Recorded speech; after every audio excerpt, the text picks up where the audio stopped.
Kowalski analysis. So I was talking to a girlfriend of mine the other day, and I was telling her that I was going to be talking to you, and she said something about your wife. And I was like, he's not married. He's single. She was shocked, right? She's like, hold on. How does he know so much about relationships and all that? And then the question came up. She's like, well, maybe it's because he talks about them so much that his bar is so high that there's no woman that could meet that standard because he's really evaluated relationships so deeply. I was like, it could be. It got my mind working. Where I went with it was like, you think about like an OBGYN and you start to wonder, like, do they get tired of looking at them all day? I know they don't. I know that's terrible. That's where my mind went. But that's an interesting question. I'm going to ask them. So like, are you still single? Because last time we talked, you were single. Still single. So is your bar just so high, or what is it? Yes and no. So first and foremost, to me, it's God's bar is so high because I can't get into a relationship unless God says that's the one. You know what I'm saying? Yeah, we can meet tons of great people. That doesn't mean we're supposed to be in a relationship with them. That doesn't mean we're truly ready the way that we think we are.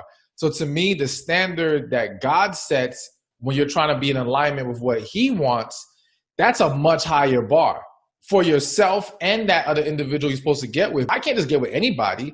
I have a purpose on my life. There's a lot I have to do, and everyone does not align with that just because their resume looks good. So there is some of that to the equation as to why I'm still in this position. So where is the balance between your standards and letting God move? That was actually a question that somebody wanted me to ask you. We all have a list, or maybe, and I don't know how you feel about lists. I have mixed feelings about lists. I mean, I do have some non-negotiables, but where's the balance between your list, your standards, and then letting God move for you? Or where should it be for others even? So first for me, there is no balance. It's just what God wants. I don't worry about my preferences because I know whatever God has for me is going to be amazing. You know what I'm saying? And I know there'll be plenty of things on there that may align with my list.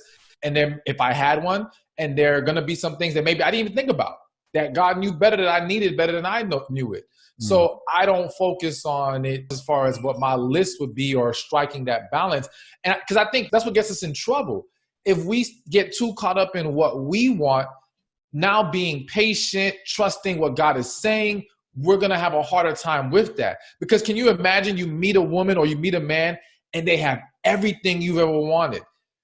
If you don't understand that that does not mean that's who God has for you, you will easily get caught up in that situation. And what happens is it looks great right now, but there's things that you just don't see, you just don't know.